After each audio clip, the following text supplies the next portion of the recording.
Rainwater dripped from the frayed hem of Anatol's coat, pooling near the scuffed toe of his right boot. He didn't bother wiping it up. The cafe floor was already a mosaic of muddy footprints and crushed paper napkins. Tuesday afternoons in downtown Seattle were like this, gray, loud, and smelling faintly of wet asphalt. Anatol wrapped his rough, calloused hands around a chipped ceramic mug.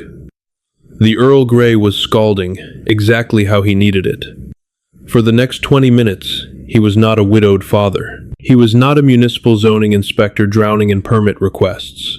He was just a tired 42-year-old man, absorbing the ambient heat of a radiator and listening to the hiss of a cheap espresso machine.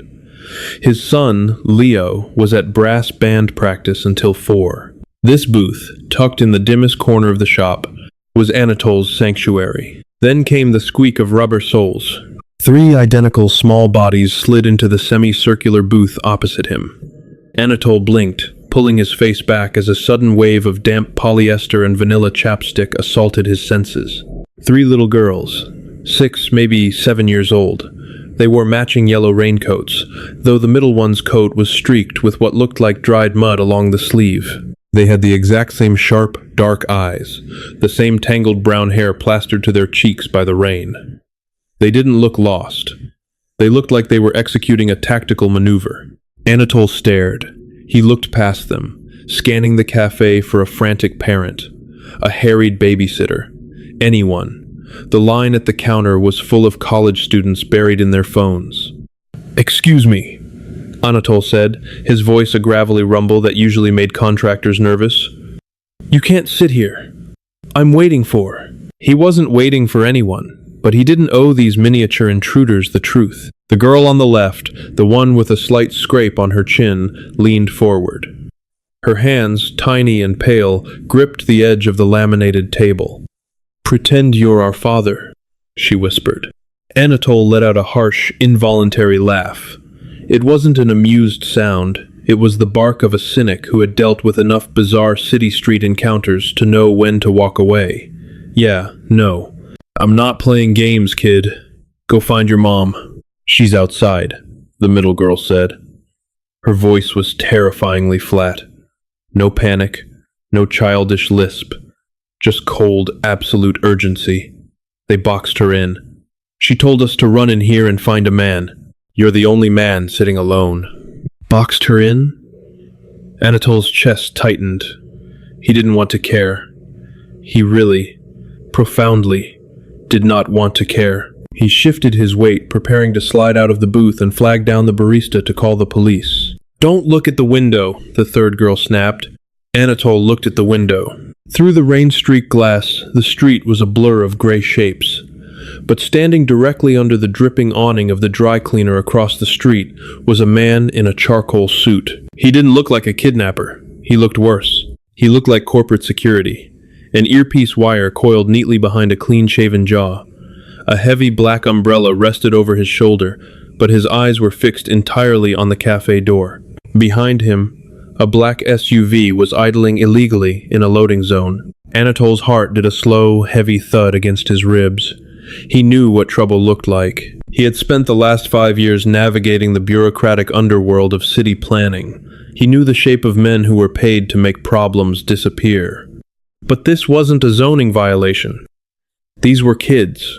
He looked back at the triplets. 3 sets of dark eyes stared back at him. They were terrified, he realized.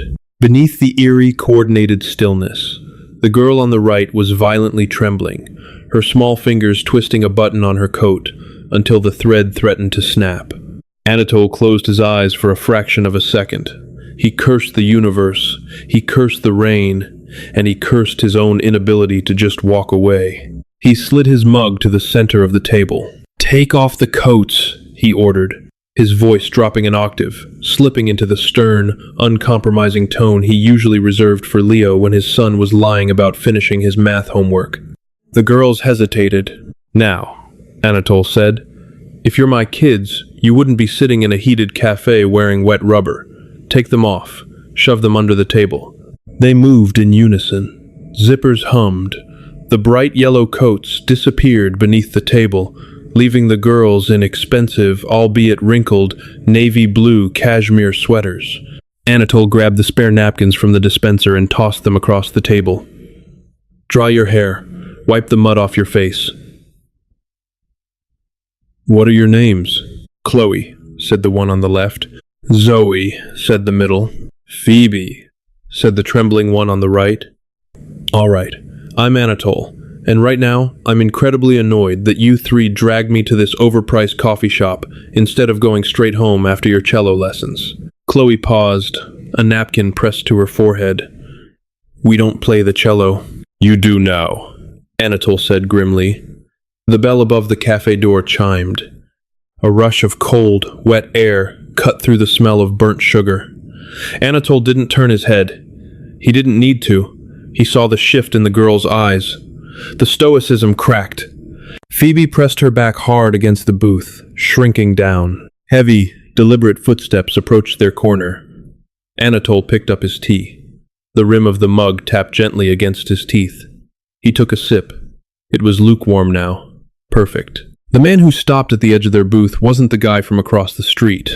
This was a second man, older, with thinning gray hair and a raincoat that cost more than Anatole's car. He held a leather folio, and his smile was a millimeter deep. He smelled of menthol and dry-cleaned wool. "Well now," the man said, his voice slick, dripping with false warmth. "What a chase you three put up. Your mother is going to be very disappointed." Anatole didn't look at the man. He looked at Zoe. He reached across the table, grabbed a napkin, and roughly dabbed a speck of mud from her cheek.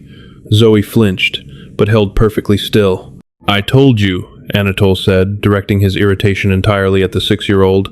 "If you cut through the alley again, you'd ruin those sweaters. Do you think money grows on trees?" The gray-haired man frowned, finally registering Anatole's presence. He looked at Anatole's faded flannel shirt, the frayed collar of his jacket, the dark circles under his eyes. A flash of utter disdain crossed the man's features. "Excuse me," the man said. "Who the hell are you?" Anatole set his mug down. The ceramic clacked loudly against the laminate. He slowly turned his head, letting his eyes drag up the man's expensive coat, lingering on the silk tie, before finally meeting his gaze. Anatole didn't try to look tough. He just let the sheer, exhausting weight of his actual life bleed into his expression. "I'm the guy trying to have 5 minutes of peace with his daughters before I have to go pay a plumber $300 to fix a sink they clogged," Anatole said, his voice flat. "Who the hell are you, and why are you talking to my kids?" The man chuckled, though there was no humor in it. "Nice try, buddy. But I know exactly who these girls are. And you certainly aren't Richard." "Richard?" Anatole scowled, a genuine expression of disgust crossing his face. "If you're looking for Richard, you're at the wrong table. Now back off. You're blocking the aisle. Listen to me, you pathetic." The man reached a hand out, aiming to grab Chloe by the arm. Anatole's reaction wasn't a calculated martial arts move. It was the pure, unthinking reflex of a father. His hand shot out, his thick fingers locking around the man's wrist like a vice. Anatole was a zoning inspector now, but he had spent 15 years laying brick. His grip was entirely devoid of mercy.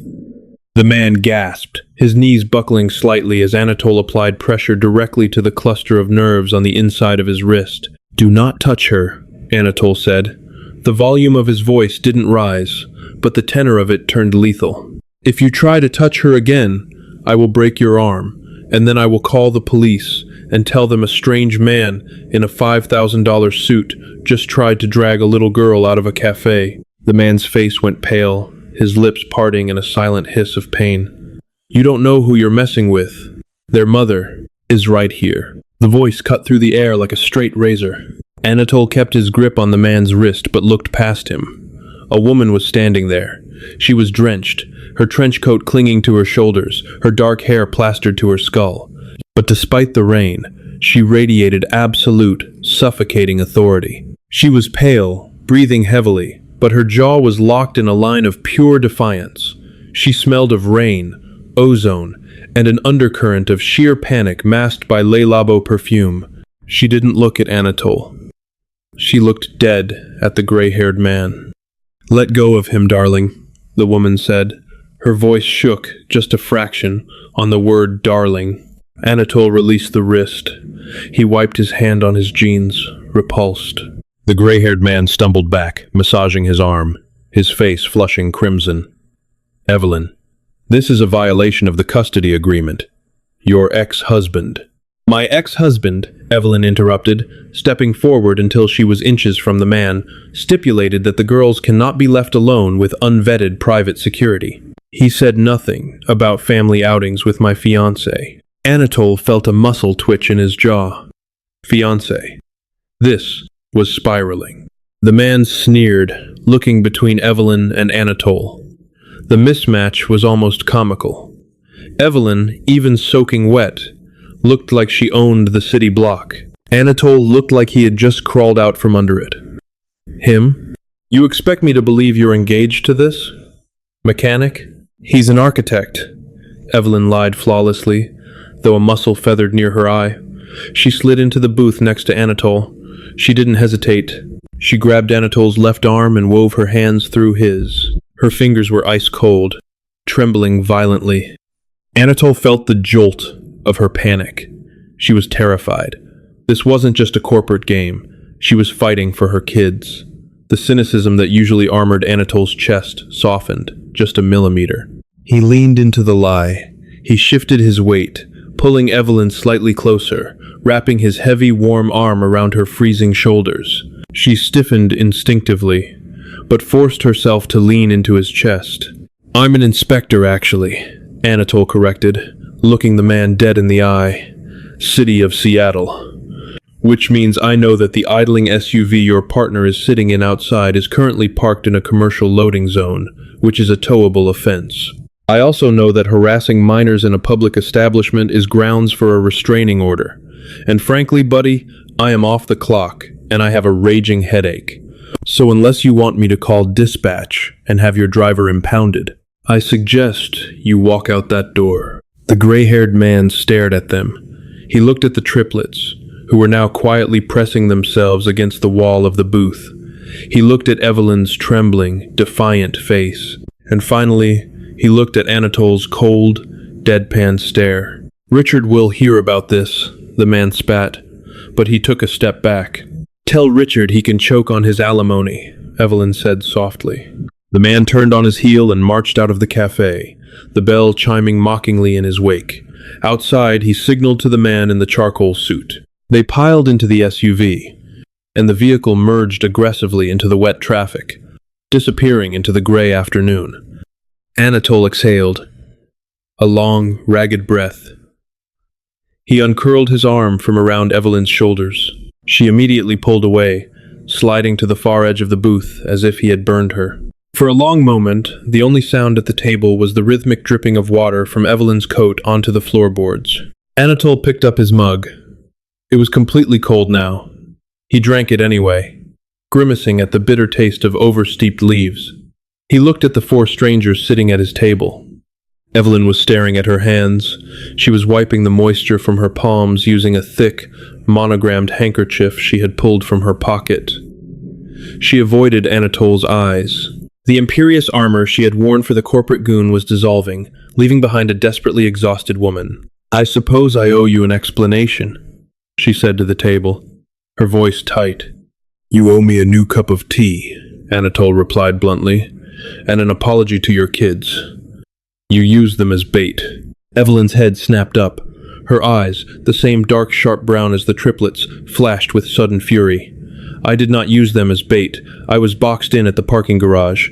Richard, my ex-husband, has been trying to prove I'm an unfit mother because of the hours I work. He hired a private intelligence firm to follow us.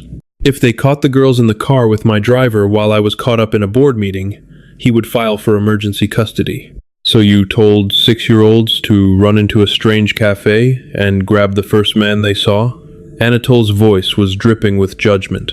He thought of Leo. He would burn the city down before he let Leo run into a stranger's arms to cover for him. I told them to go into a public place with cameras and find someone who looked incredibly boring, Evelyn snapped back, her composure cracking. She immediately squeezed her eyes shut, pressing her fingers hard against her temples. God, I'm sorry. I'm cornered. Anatole looked at her. He noticed the heavy luxury watch sliding down her overly thin wrist. He noticed the dark smudges of fatigue under her eyes, clumsily hidden by expensive concealer. She wasn't just tired, she was breaking. From across the table, a small sound broke the tension. Chloe was reaching out, her tiny fingers hovering over the plate in the center of the table. "Can I have a piece of that?" she whispered. Anatole looked down. He had completely forgotten about the blackberry scone he had ordered. It sat there, half-eaten and slightly stale. "Go ahead," Anatole said, his voice softening entirely. Immediately, Zoe and Phoebe descended on the pastry. Within seconds, the scone was demolished, reducing the girls' mouths to sticky, purple messes.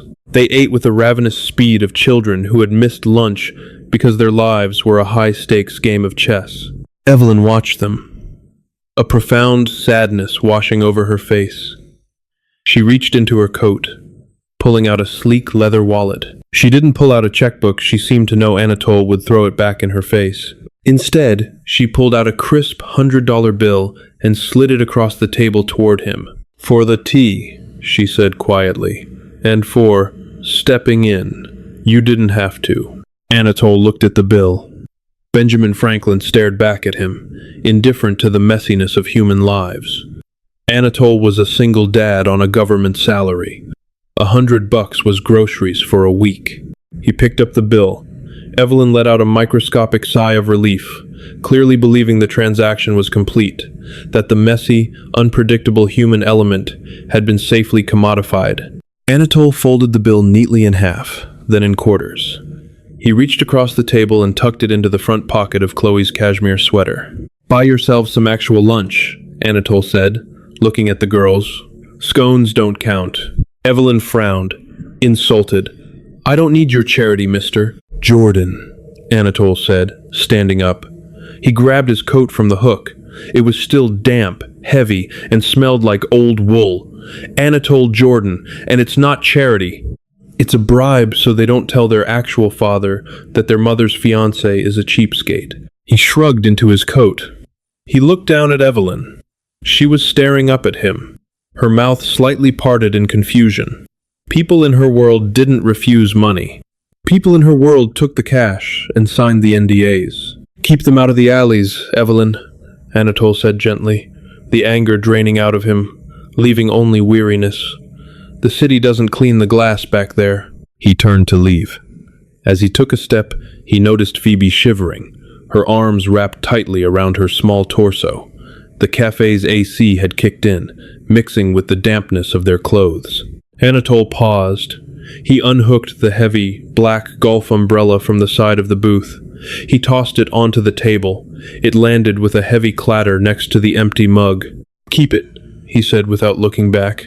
"I like the rain." He walked out of the cafe, the bell chiming his exit. The cold Seattle downpour immediately hit his face, soaking into his hair and sliding down his collar. He shoved his hands deep into his pockets and started the long walk to the bus stop, eager to get back to the quiet chaos of his own life, completely unaware that Evelyn Reed was watching him through the glass, her fingers slowly tracing the handle of his discarded umbrella. Grease popped from the cast-iron skillet, landing a sharp, stinging kiss on the inside of Anatole's wrist. He didn't flinch. He just dragged a faded dish towel over the burn, the fabric smelling heavily of bleach and old onions. Tuesday night in the Jordan household sounded exactly like a dying goose. In the cramped bedroom down the hall, his 12-year-old son, Leo, was aggressively murdering a B-flat scale on a rented trumpet. The entire apartment vibrated with the brassy drone, rattling the loose, single-pane glass in the living room window. It had been 8 days since the cafe. 8 days since Anatole had played the role of an angry fiancé to a woman whose shoes probably cost more than his monthly rent. He had almost filed the memory away as a bizarre, caffeine-fueled hallucination. Then came the knock. It wasn't the heavy, rhythmic pounding of his neighbor, Mrs. Gable, coming to complain about the trumpet. It was 3 sharp, deliberate raps. Precise, unrelenting. 2. Anatole turned the burner off under the sausages, wiped his hands on his jeans, and walked to the door. The floorboards whined under his heavy boots. When he pulled the deadbolt back and swung the door open, the hallway's flickering fluorescent bulb cast long, harsh shadows across the face of the woman standing on his welcome mat. Evelyn Reed. She looked completely alien standing in the corridor of his low-income complex. She wore a tailored camel coat that belonged in a high-rise elevator, not a hallway that permanently smelled of boiled cabbage and floor wax. But beneath the expensive wool, she looked frayed. Her dark hair was pulled into a severe knot, and the smudges of exhaustion under her eyes were darker, heavier than before. She held a cardboard coffee cup from a cheap corner bodega, its rim chewed to pieces. Anatole leaned his broad shoulder against the doorframe, making no move to invite her in. "You're a municipal employee, Mr. Jordan," Evelyn said. Her voice was brittle, lacking the razor-sharp authority she had wielded in the cafe. "It turns out your salary and department are public record." A simple cross-reference with the city directory. She trailed off, staring at the peeling paint on his doorframe. "Which means you pay people a lot of money to stalk civil servants," Anatole replied, his voice a low, gravelly hum. "What do you want, Evelyn?" She swallowed hard. The movement in her throat was sharp, betraying a massive swell of anxiety. "I need you to let me inside. Please." Anatole studied her. She didn't look like a CEO demanding service. She looked like a woman standing on a ledge. He stepped back, pulling the door open wider. Evelyn walked in.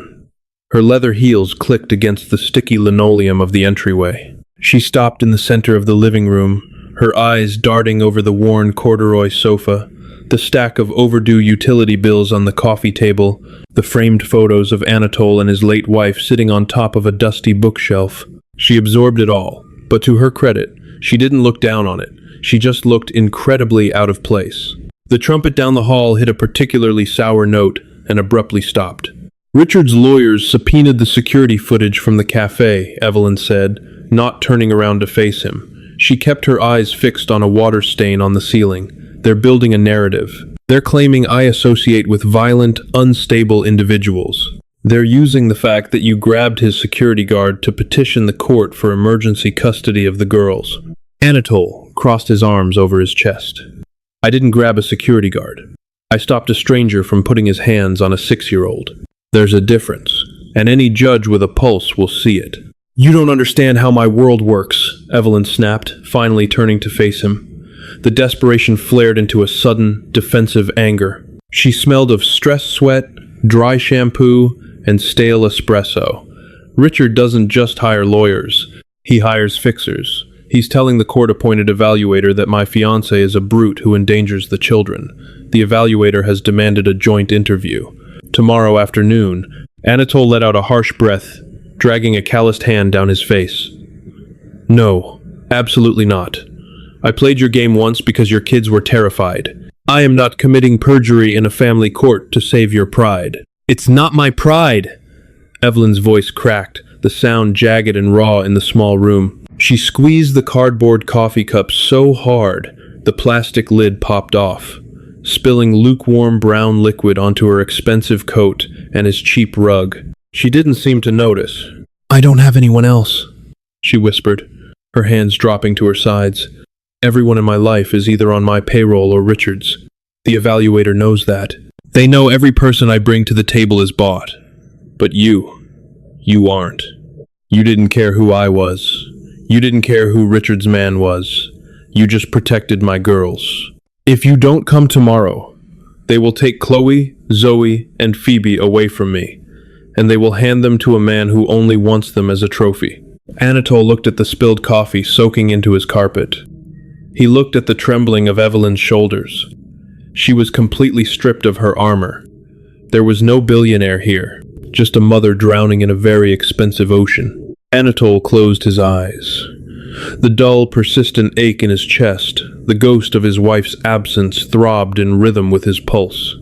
He knew what it meant to fight for a child. He knew the absolute hollow terror of thinking you might lose. "What time?" Anatole asked, his voice flat.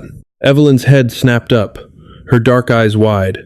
She let out a shaky exhale that sounded like a sob she had forcefully swallowed. 2 o'clock.